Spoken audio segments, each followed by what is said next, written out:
1975년 대통령의 지시로 한국형 구축함 개발에 나선 이후 우리 해군은 울산급 호위함 그리고 동해급과 포항급 초계함을 제작하는 데 성공했다. 호위함과 초계함들을 차례로 건조하며 우리 해군과 조선소는 나날이 함정 건조 기술을 축적해왔고 1990년대 초 구축함 개발에 나서게 된다. 국산 구축함이 개발되기 전 우리 해군은 미 해군으로부터 인수한 구형 구축함을 운용해오고 있었다. 하지만 그 함정들은 오래되고 낡았을 뿐만 아니라 탑재된 무기체계도 현대전에는 맞지 않았다.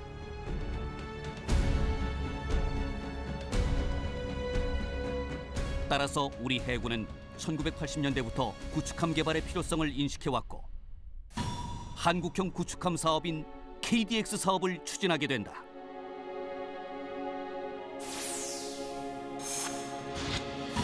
KDX-1 사업으로 탄생한 대한민국 1호 구축함인 광개토대왕함. 길이 135.4m, 폭 14.2m, 만재 배수량 3,900톤으로 2,180톤의 울산함에 비해 2배가량 커졌다고 할 수 있다.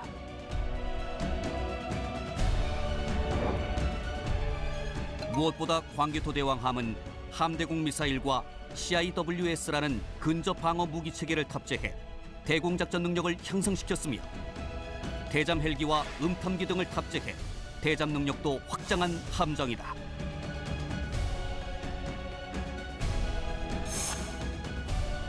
북한을 상대로 하는 연안 작전에 집중해 오던 우리 해군이 본격적인 대양 작전이 가능한 함정을 만들어냈다는 데 큰 의미가 있다.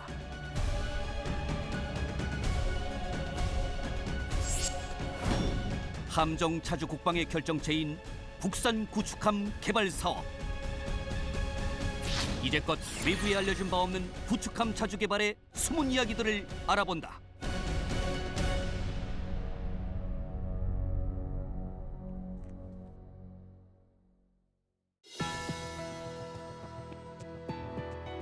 여러분 안녕하십니까? 첨단 국가의 초석, 방위 산업의 라미경입니다. 오늘부터는 우리나라의 구축함 건조 사업에 대해서 알아보겠습니다. 우선 그 첫 순서로 KDX 완해 개발사에 대해서 도움 말씀 주실 네 분 소개합니다. 먼저 현대중공업 상무로 재직하고 계신 예비역 해군 소장 윤공룡 제독 모셨습니다. 안녕하십니까, 윤공룡입니다. 대우조선해양에서 KDX-1 등 다양한 함정 설계의 핵심적인 역할을 담당하셨던 분입니다.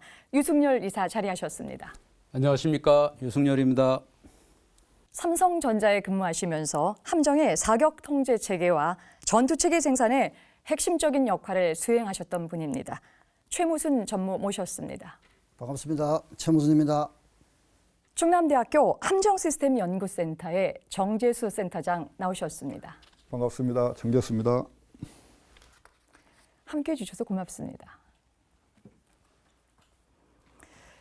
오늘 프로그램 시작하기 전에요. 오늘의 이제 핵심 주제가 KDX 완해 개발사에 대해서 나가는데요.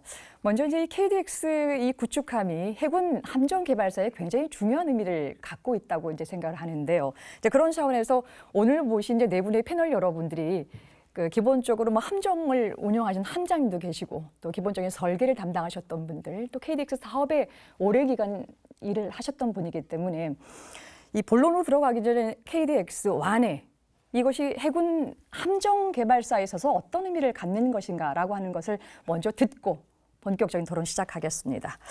윤공룡 제독님께서 먼저 시작을 좀 해주시죠. 예, 저는 해양 전략과 해상 작전 수행 측면에서 의미를 이야기해 보겠습니다. 첫째는 그 최초로 원해 작전이 가능한 국산 구축함을 보유하게 된 것입니다.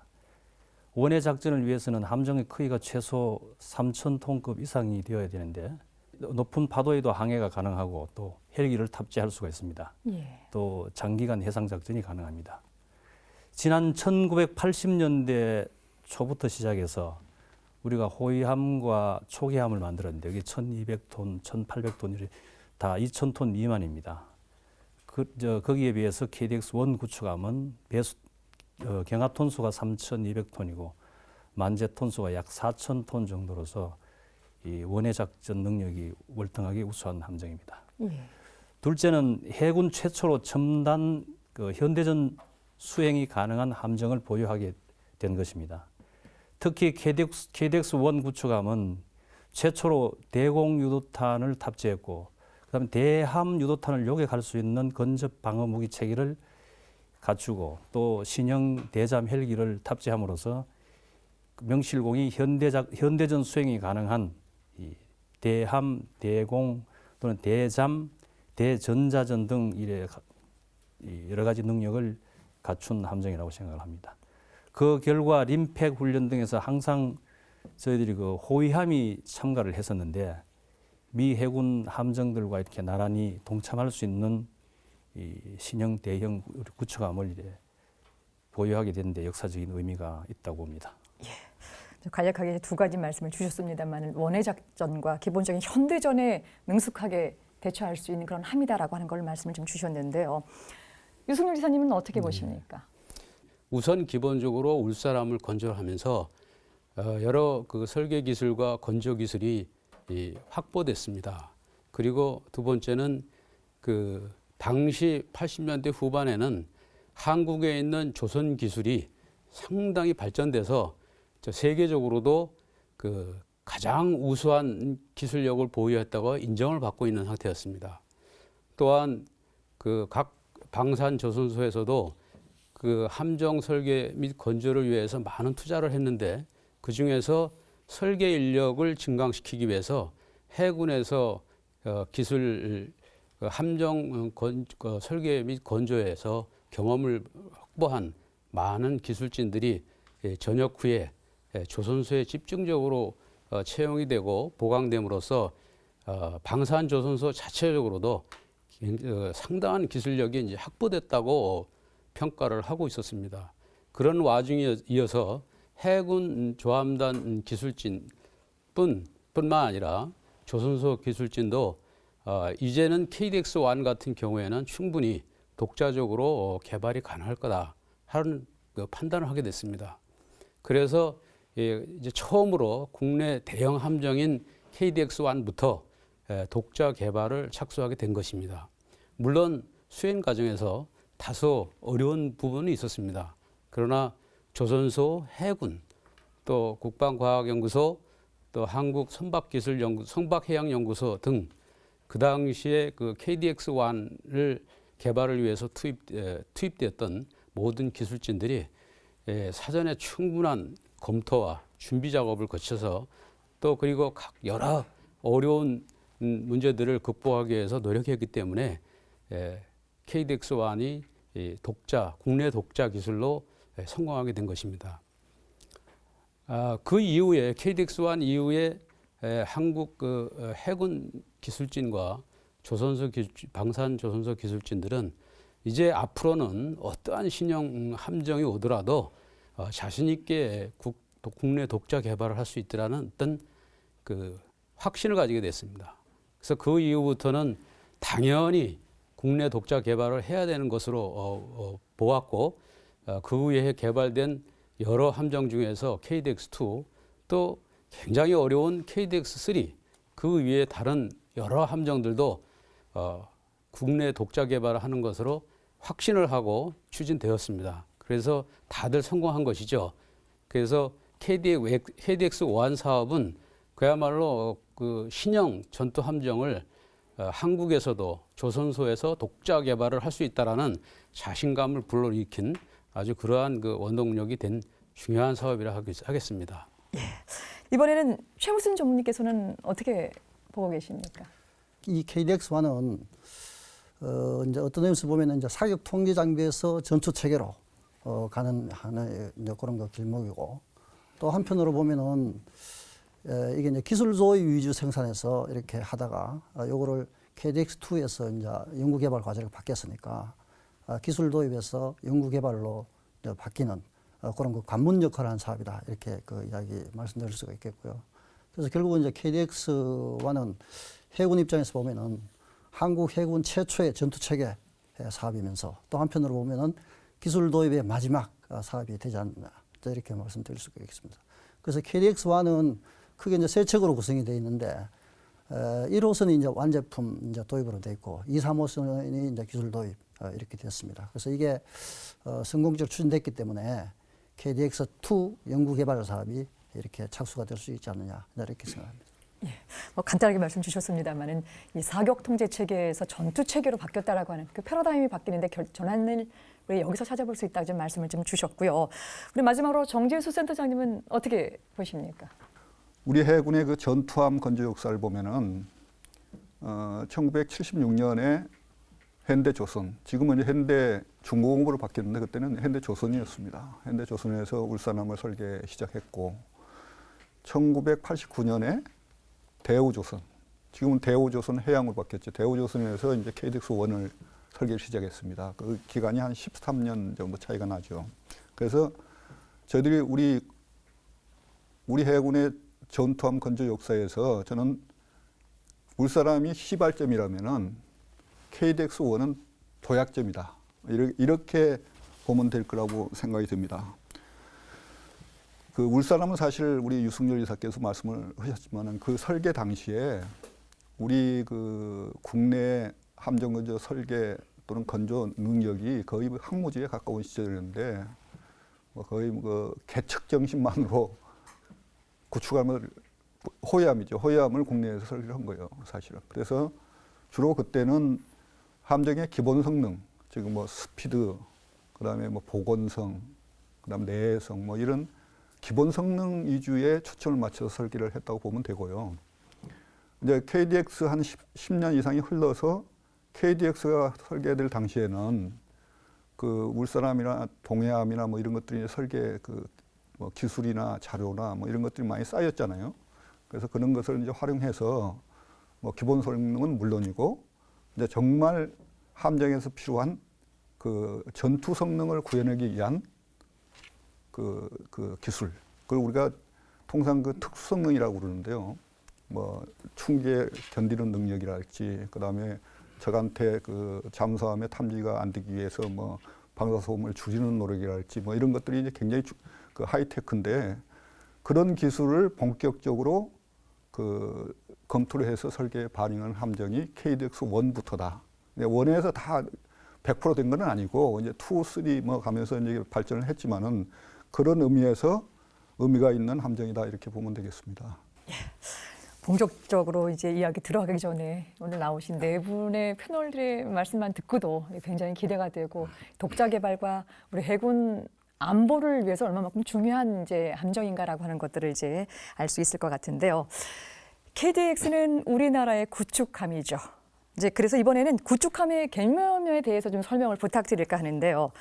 윤재동님, 세계적으로 이 구축함은 어떤 역사를 조금 갖고 있고요. 이 해상에서 이 구축함이 하는 일이 어떤 것인지 궁금합니다. 네, 구축함이란 그 한자의 그 의미는 이제 몰구, 쫓을, 축, 그다음에 싸움배, 함에서 구축함이라고 그러고, 이 한자에 나온 이제 구축함이라는 용어는 일본이 18세기에 이제 서양 국가로부터 이 구축함을 도입할 때 그 당시에 영어로 명칭이 이제 디스트로이어였습니다. 이걸 번역해서 이제 구축함이라고 붙였는데, 이 디스트로이어의 어원은 토페도 보트 디스트로이어 해서, 즉 어뢰정 파괴자란 뜻인데 이제 세월이 지나면서 그 줄여서 디스트로이어라고 이제 불리게 되었다고 합니다. 예. 그다음에 이 디스트로이어가 나타난 이제 배경은 이 14세기부터 해서 범선 시대가 지나고 이제 장갑함이 나오고 그다음에 거포가 나오게 됩니다. 그때 이제 순양함이나 전함들이 이제 그 후에 나오게 되는데, 이때 이제 대형 그 함정들을 갖다가 공격하기 위해서 이제 소형 고속 의뢰정이 개발되었습니다. 그때 의뢰도 개발됐고, 예. 이 의뢰정이 이제 신속하게 이제 전함이나 순양함에 접근을 해서 이제 의뢰를 발사하고 도망가는 그런 전법을 썼는데, 이 대형함을 보호하기 위해서 이제 의뢰정을 방어를 해야 되는데, 이걸 잡기 위해서 만드는 배가 이제 그 토페도 보트 디스트로이어 해서 이제 이게 이제 구축함이란 이제 용어가 되었습니다. 이제 구축이라는 용어로 붙여졌고, 그 다음에 이 과정에서 이제 1차 대전 때까지 이제 보통 전투함대 전방에서 이 구축함이 배치가 되어서 이 적 함대를 정찰도 하고 또 속력도 빠르고 어뢰도 장착을 하게 되고 그래서 이제 주력함이나 이 순양함들을 공격하는 역할을 했습니다. 그 후에 또 이제 잠수함이 나타나면서 구축함은 수중 음파 탐지기를 장착하고 또 폭리를 갖추게 됩니다. 그래서 적 잠수함 공격으로부터 또 방어하는 그런 역할을 하게 되고 2차 대전 때는 그 레이더와 대공포를 장착해서 또 방공 기능까지 갖추게 됩니다. 그래서 이 다목적 전투함이 되는데 오늘날 이제 구축함은 그래서 함대 함유도탄, 함대 공유도탄, 그다음에 함대지 유도탄, 또 대잠수함용 어뢰 유도탄, 그다음에 함포 등으로 이렇게 다양하게 무장이 됩니다. 그 구축함들이 이제 또 대부분 잠수함 탐색용 헬리콥터를 탑재하고 배수량도 이제 한 4,000에서 7,000톤 정도로 증가가 되고 속력도 30나트 이상이 되고 승조원도 한 200 내지 300명 정도 이제 탑승을 하게 됩니다. 따라서 이제 오늘날 이제 구축함은 이제 대수상전, 대유도탄전, 잠수함전, 또 대공전, 대전자전, 대지상전까지 이렇게 다양한 역할을 수행하고 있고 이 전투 전단의 주력 세력으로서 이 선진국에도 거의 유사하게 운용이 되고 있습니다. 지금 이제 간단하게 다목적 전투함이다라고 하는 걸로 이제 말씀을 좀 주시고 또 범선 시대 이후로 1, 2차 세계대전 지나고 오늘날까지 계속적으로 이제 발전을 해오는 모습을 볼 수 있을 텐데요.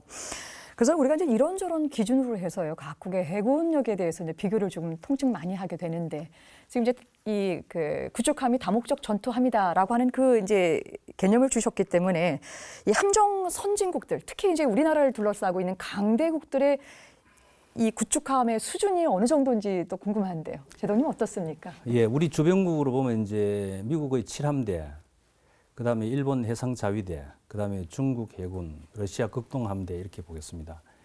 먼저 미 해군은 태평양사 이하에 이제 그 3함대와 7함대를 가지고 있는데 그 중에 7함대가 구축함이 약 5척 내지 10척 정도로서 이제 유동적입니다. 그런데 항상 그 일본 요코스카에 기지를 두고 전개를 하고 있습니다.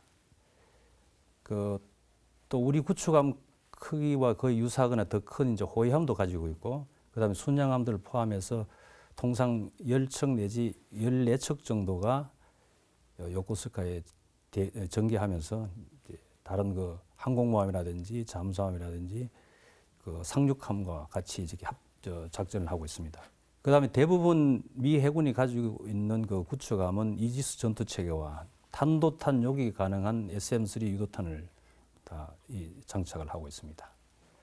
그다음 일본 해상자위대는 이제 구축함이 약 47척 정도 보통 평가를 하고 있는데 여기는 이제 이지스 구축함이 6척 들어있고 또 헬기 구축함에도 헬기를 3대씩 탑재하고 있는 그런 구축함이 4척 이렇게 포함되어 있습니다. 그래서 그런 함정들은 이제 탄도탄 요격이라든지 대잠 작전 능력이 저희들보다 뛰어나다고 볼 수 있습니다. 예.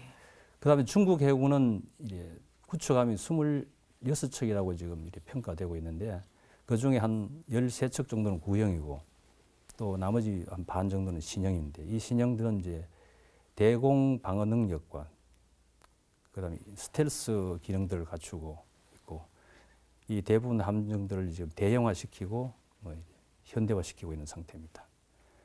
그다음에 러시아는 태평양 함대 약 10척의 구축함이 있다고 이렇게 평가를 하고 있고 극동 함대는 5척이 전개를 하고 있습니다.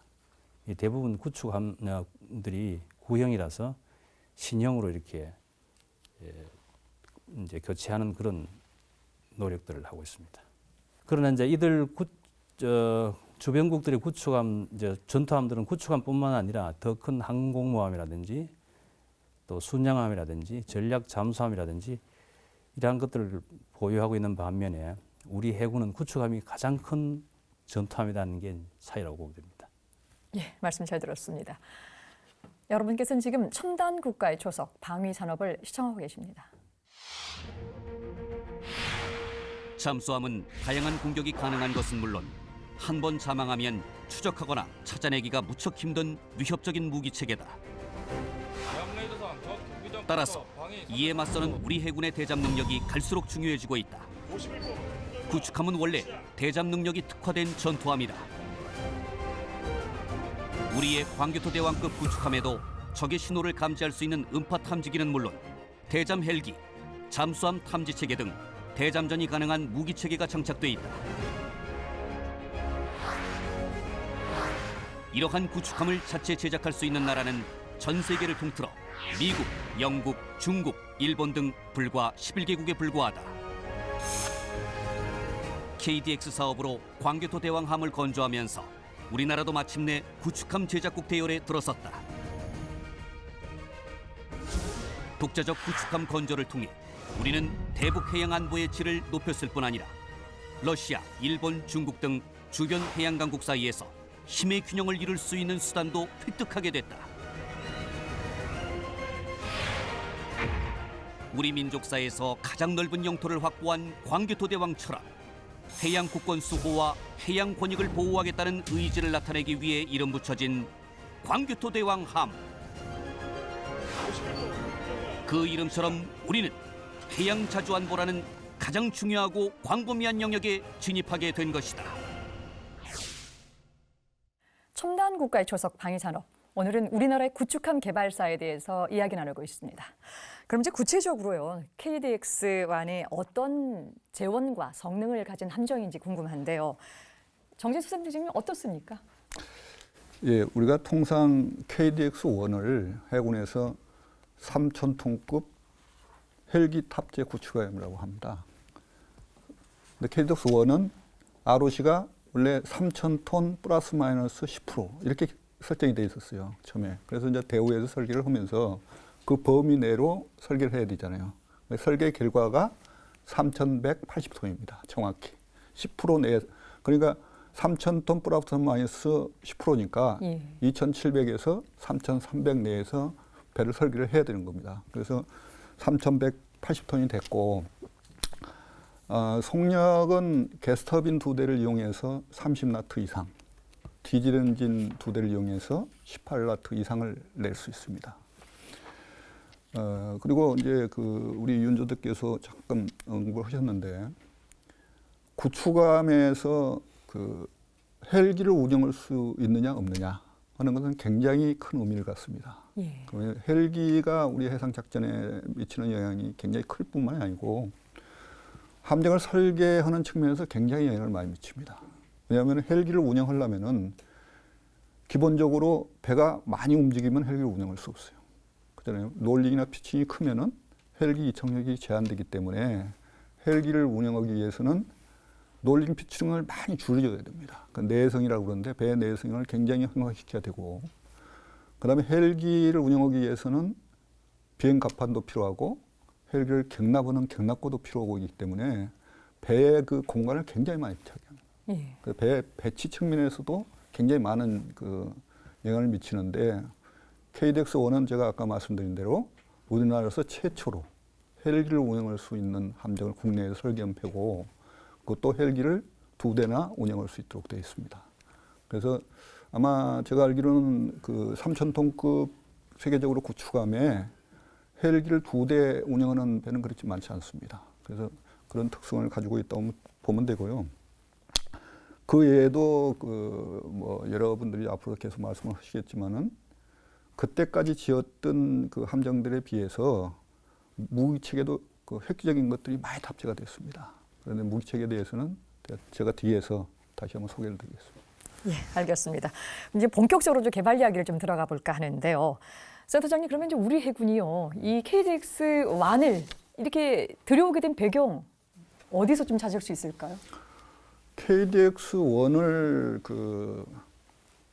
도입한 배경은 첫째가 그때까지 우리가 미 해군에서 2차 대전 때 운영하다가 퇴역을 시켜서 보관하고 있던 구형 구축함을 우리가 아주 싼 값으로 군원을 통해서 싼 값으로 우리가 도입을 해서 운영하고 있었습니다. 그런데 그 구형 구축함이 약 2,000톤급인데 그 KDX-1을 우리가 건조기 시작할 때 이미 설령이 약 50년에 갖고 왔어요. 굉장히 노후가 그래서 뭐 하여튼 그 보통 저희들이 이제 그 함정의 라이프 타임을 통상적으로 30년 플러스 마이너스 이렇게 생각을 합니다. 생각하는데 50년 동안 운영을 했기 때문에 뭐 여러 가지 문제가 많을 수밖에 없지 않습니까? 장비도 뭐 낡았고 사고 위험도 있고 뭐 우리 윤저도께서 뭐 그런 배를 이제 타시면서 고생도 많이 하고 그러셨는데 그것을 대처하기 위한 것이 첫 번째 목적이었죠. 그리고 이제 그 구형 구축하면 이 저 설령 문제가 또 만은 아니었어요. 왜냐하면 그게 2차 대전 때 이제 건조가 됐기 때문에 2차 대전 때는 주로 이제 미스이 나오기 전이거든요.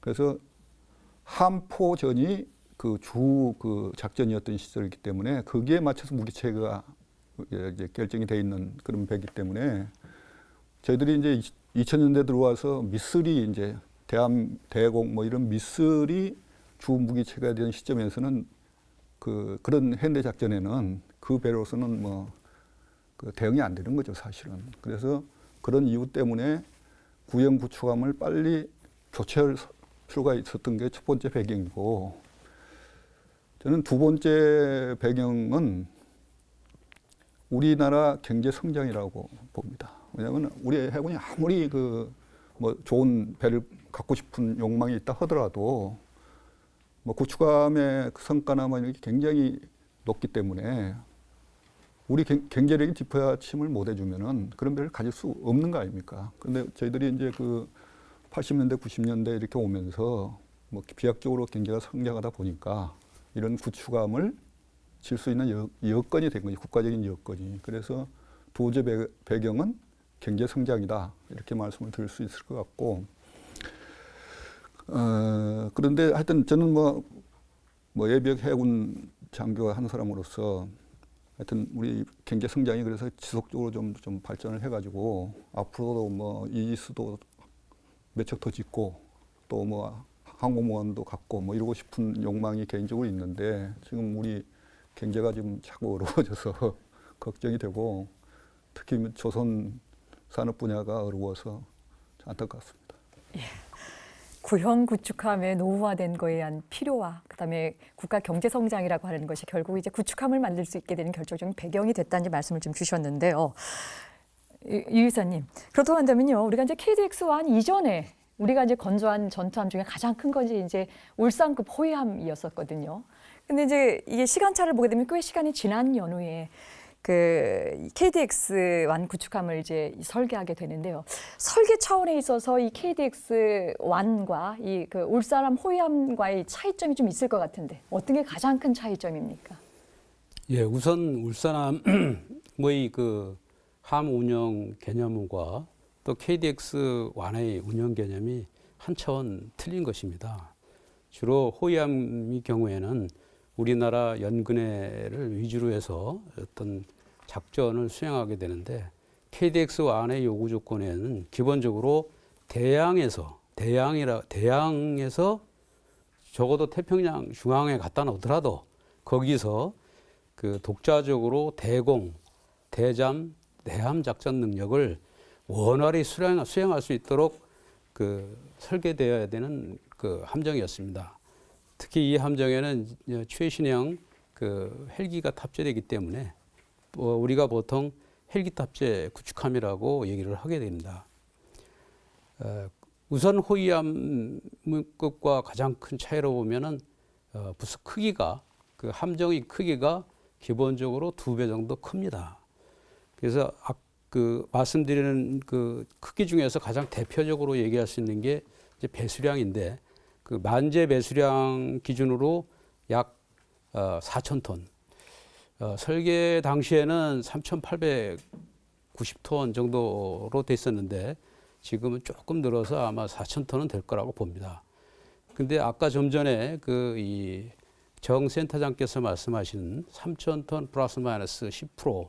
그래서 경하 중량이 3,185톤이라고 말씀하셨기 때문에 예. 그 차이가 있습니다. 그래서 경하 중량이라 하면 배 안에 물, 기름 이런 여러 가지 이 탑재되는 그러한 무게들이 뺀 단순한 무게라고 보시면 되고요. 지금 만재 배수량이라고 하면은 전체 물, 기름, 식량, 뭐 뭐든 탄약 이런 것들이 다 포함된 무게라고 보시면 됩니다. 그래서 함정의 성능은 일반적으로 그 만재 배수량 기준으로 많이 보고 있습니다. 그래서 함 속력이나 또 운동 성능이나 여러 가지 측면에서 그 함의 작전 시에 요구되는 성능들은 대부분 만재 배수량 기준으로 설계를 하게 됩니다. 근데 경화 중량의 이제 중요점은 그 경화 중량 자체가 배 자체의 그런 유동적인 걸 다 뺀 자체의 무게이기 때문에 그것은 또 함 건조비 측면에 영향을 주고 있어서 실제적으로 함 성능에서 본다면 4,000톤급이다라고 보셔도 될 것 같습니다. 그래서 이 만재 배수량이 이 호위함급에 비해서 약 2배 정도 큰 4,000톤급으로 설계됐고요. 또 이 크기가 4,000톤급으로 결정하게 된 배경은 그 ROC 요구 조건에서 만족하는 그 전투 체계, 무기 체계를 다 탑재를 하고, 거기는 물론 헬기의 경락고도 포함됩니다. 다 탑재를 하고, 또 대항에서 거친 해상 상태에서도 전체적인 그 대함, 대공, 대잠 능력을 정상적이고 원활하게 발휘하기 위해서는 적어도 4,000톤, 만재 배수량 기준 4,000톤은 돼야 가능한다 하는 것이 이제 개념 설계 결과 나왔습니다. 그래서 4,000톤급 만재 배수량 기준 4,000톤급으로 설계가 돼서 가장 호위함의 울산함급에 비해서는 약 2배 큰 배다라고 보시면 됩니다. 예. 그리고 1982년 영국과 아르헨티나 사이에서 발발된 포클랜드 전쟁에서 영국 해군 함정들이 아르헨티나 전투기에 의해서 상당히 많은 치명적인 손상을 입거나 많은 함정들이 침몰되는 경우까지 발생됐습니다. 예.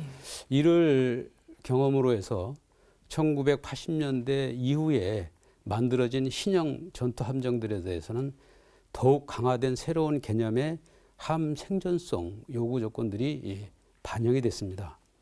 당연히 그 KDX-1의 경우에도 이러한 그 새로운 개념의 함 생존성 요구 조건이 적용되어야 되는 그런 상황이었고, 이러한 그 요구 조건이 반영된 최초의 한국 해군 최초의 이 전투함으로 설계가 된 것입니다.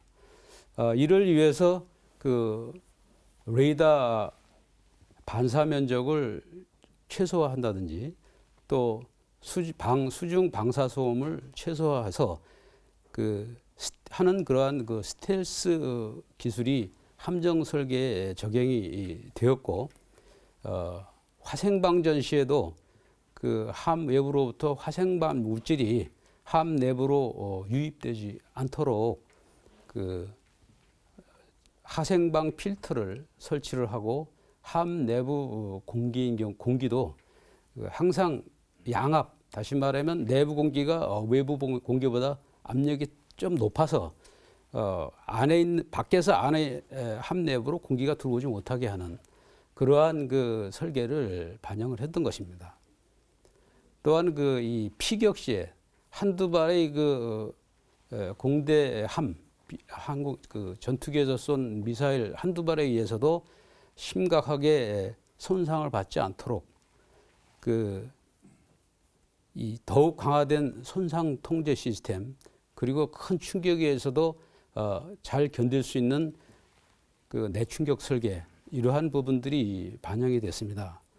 또한 그 핵심 장비 체계인 경우에는 부분적으로 피격에 의해서 손상을 받더라도 그 전체의 그 작전 능력이 치명적으로 손상이 되지 않도록 그 백업 기능이라든지 그다음에 리던던시 개념들이 그 체계 설계에 반영이 되어서 전체적으로 보면 이 함 생존성 이게 상당히 증가된, 향상된 함정이라고 볼 수 있습니다.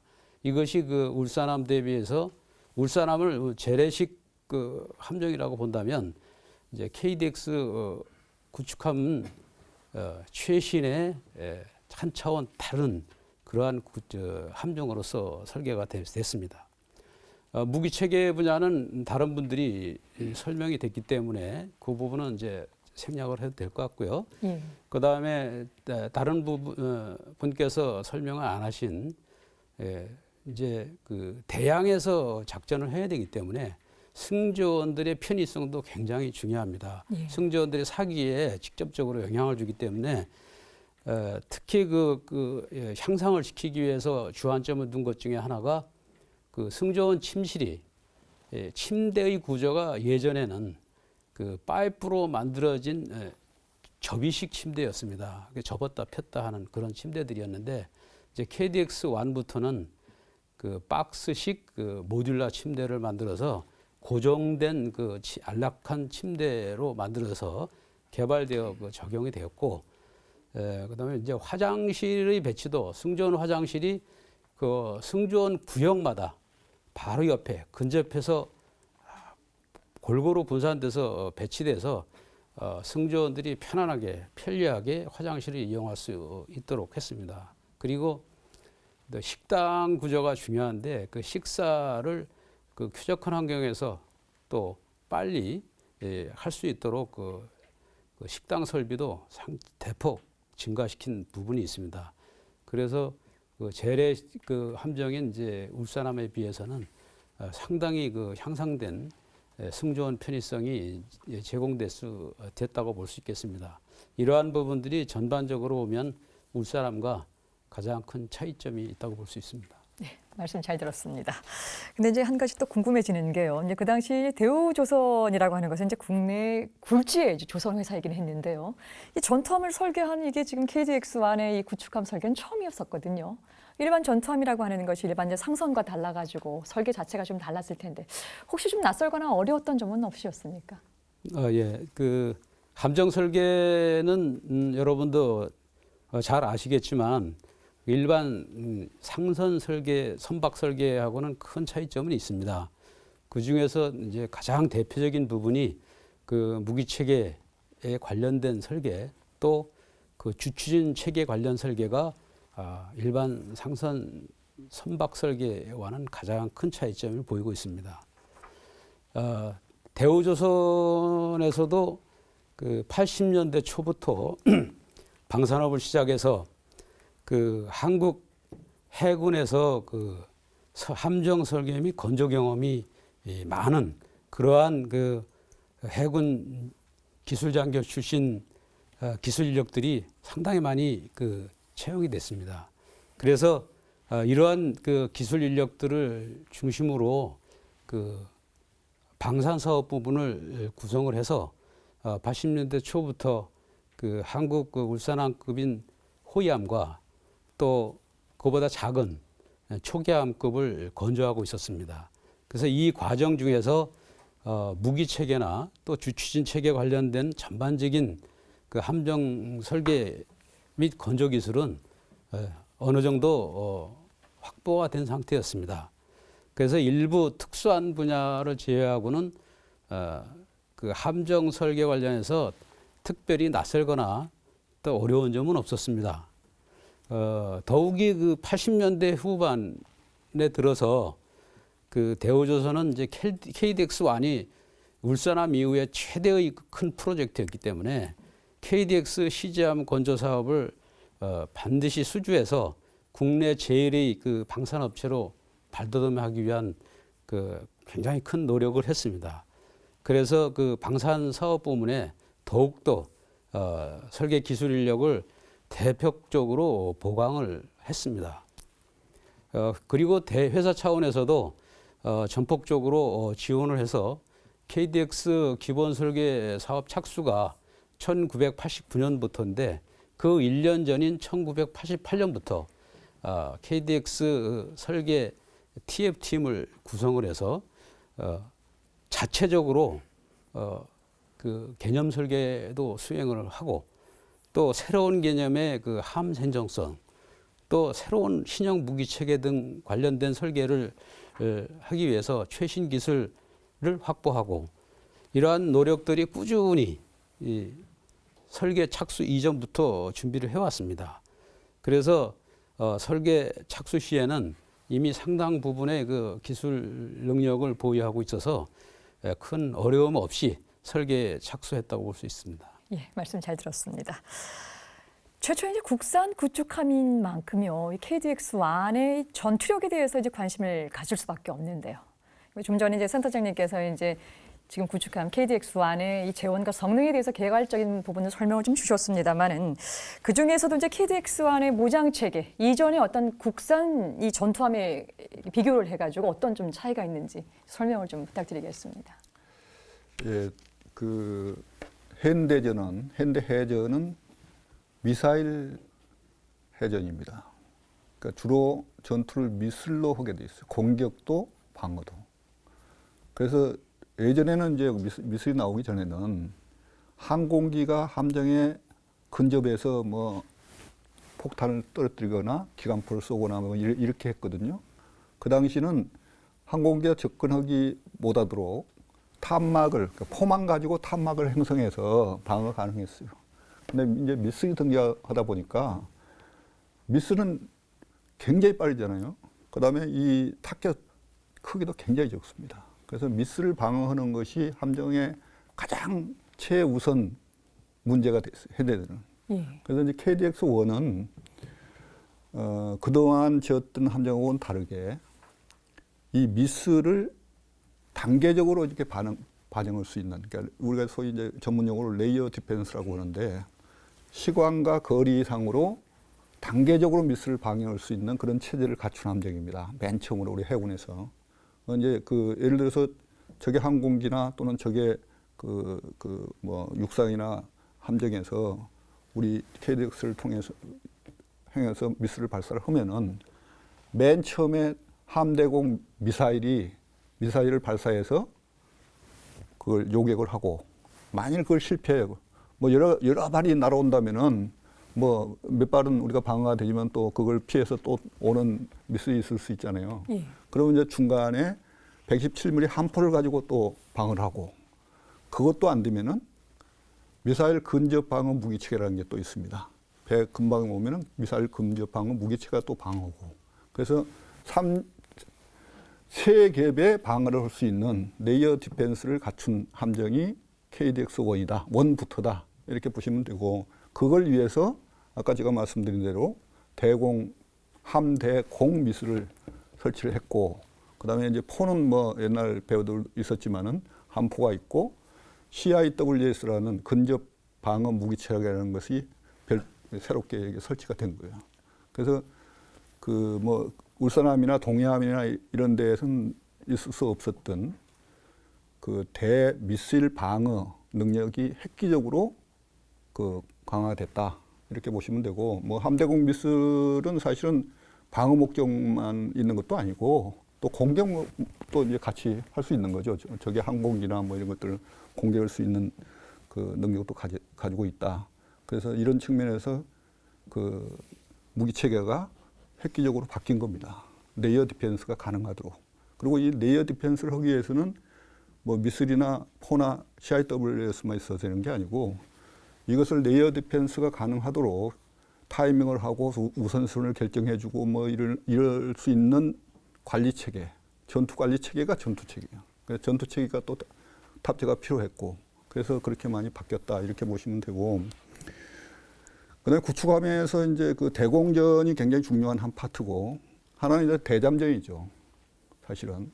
그래서 대잠전을 또 강화하기 위해서 그 헬기 2대가 대잠 헬기입니다. 주로 그 작전하는. 그래서 헬기를 띄워서 그 원거리에서 잠수함을 탐지하고 공격을 이런 이제 능력이 갖춰져 있는 거고 그 잠수함이 사실은 탐지하기가 굉장히 어려운 게 잠수함인데 이 탐지 능력을 향상시키기 위해서 그동안에는 이제 그 헐 마운트 소나라고 그래가지고 배의 이 밑바닥에 소나가 붙어 있었어요.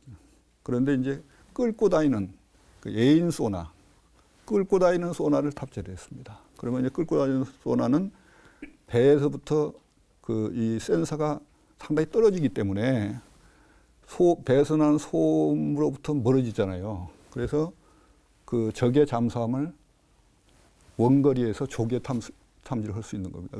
그런 그 센서, 그러니까 대잠전 측면에서 이제 그 강화를 많이 했고, 또 뭐 그게 또 이 적이 어뢰를 쏘면은 그것을 회피하기 위한 그 기망기라고 그러는데 그런 기망기도 그 A인식을 설치하고 뭐 이렇게 해서 대잠전 작전 능력도 굉장히 향상을 시킨 겁니다. 시켰고, 물론 이제 그것 말고도 뭐 대수상함 작전을 하기 위한 뭐 함대함 미술, 뭐 그다음에 함포, 그다음에 뭐 전자전 장비 여러 가지 그 장비들이 있는데, 그런 장비들도 뭐 과거의 울산함이나 뭐 동해함에 탑재됐던 것보다는 훨씬 성능이 개량돼서 탑재가 됐다, 이렇게 이해를 하시면 되겠습니다. 여러분께서는 지금 첨단 국가의 초석 방위 산업을 시청하고 계십니다. 순수 기술력으로 구축함을 건조하게 된 대한민국. 광개토 대왕함은 앞서 건조한 호위함과 초계함에 비해 더 크고 압도적인 무장을 장착한 함정이기도 하지만 이전까지 탑재했던 사격 통제 체계에서 한 발 더 나아가 전투 체계 시스템을 장착했다는 점 역시 주목할 필요가 있다. 사격 통제 체계는 컴퓨터가 적의 위치를 찾아내고 아군 함정과 적 함정의 속도, 그리고 바람의 세기 등을 계산한 후 그 결과에 따라 자동으로 함포를 조준해 발사하는 것이다. 거기서 좀 더 폭넓게 발전한 형태가 전투 체계이다. 먼저 함정 내 모든 장비를 활용해 적이 어디에서 어떻게 움직이고 있는지를 탐색해 정보를 얻는다. 이후 위험의 우선순위를 정해 그 계획에 맞게 교전까지 시행할 수 있는 그야말로 종합적인 관리 시스템이다. 사격 통제 체계가 목표물을 정확하게 타격하는 저격수라면 전투 체계는 전장 전체의 공격과 수비를 지휘하는 지휘관이라 하겠다. 사격 통제 체계는 전투 체계 중 극히 일부분이다.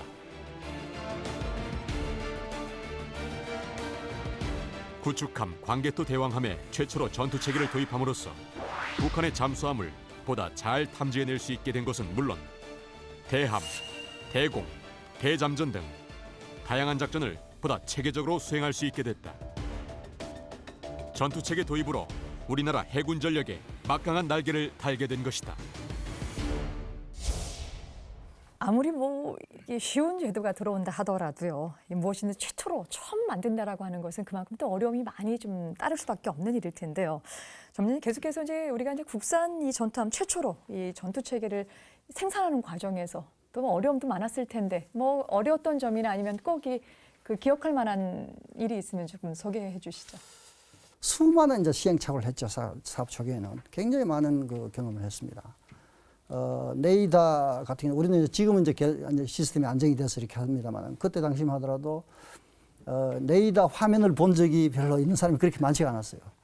그래서 이게 네이다가 잘 되는지 안 되는지 잘 몰랐고, 특히 이제 이 레이더가 선진국에서 이미 잘 된다라고 이렇게 됐는데 한국 연안에 오니까 연안 특성하고 맞질 않아요. 왜냐하면 이게 한국 연안에는 굉장히 소금기가 많습니다. 서해가 다르고 남해가 다르고 동해가 다릅니다. 그래서 이게 어떤 그 리플렉터 개수라든가 기타 이런 것들이 맞지 않기 때문에 연안 특성에 맞지 않는 레이더 장비를 하게 되면은 당연히 그게 탐지가 안 되는 거죠. 그래서 레이더뿐만 아니고 사실 이제 체계 통합도 굉장히 좀 어려웠습니다. 조선소 저희들 전투 체계 입장에서 보면은 조선소 건조 공정에 대한 것도 무지했죠, 사실은. 조선소 건조 공정하고 이렇게 하니까 이해가 부족했기 때문에 당연히 전반적으로 보면은 전력화 차질이 이제 발생한 그런 상황. 그래서 이게 전력화 차질이 장기화되다 보니까 굉장히 많은 그 질타와 그다음에 삼성에 대한 신뢰 이런 것들을 이제 잃어가는 상황인데, 그래서 뭐 회사 내에서는 또 그 장비 맡은 분야별로 책임이 좀 다르다 보니까 체계 통합적 기술 문제는 사실은 합의가 잘 안 됐어요. 내 것이 맞다, 네 것이 맞다 이렇게 해서 그런 어려운 점이 굉장히 이제 많을 것 같습니다. 그래서 이제 이거를 해결하기 위해서 각 분야의 전문가를 뽑아가지고 이제 타스크포스 팀을 만들었죠. 타스크포스를 만들어가지고 이 타스크포스 팀이 그때 당시에 이제 그 4.23 할 때만 하더라도 4개 조선소에 동시에 이제 건조를 하고 있었기 때문에 조선소에서 일어나고 있는 공통 문제에 대해 가지고 하나하나 이제 해결을 해 나갔죠.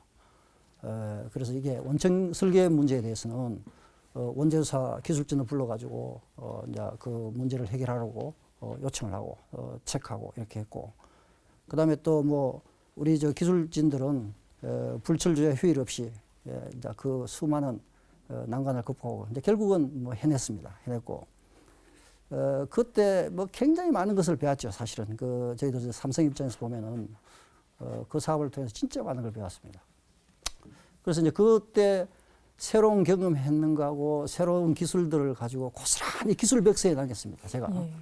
그래서 그 지금 보면은 그게 산증인이 되죠. 그때 얼마나 어려운지. 지금도 보면은 굉장히 새롭게 기술이 새롭게 하고 있습니다. 저희들이 이제 그 사업을 통해서 이제 배운 게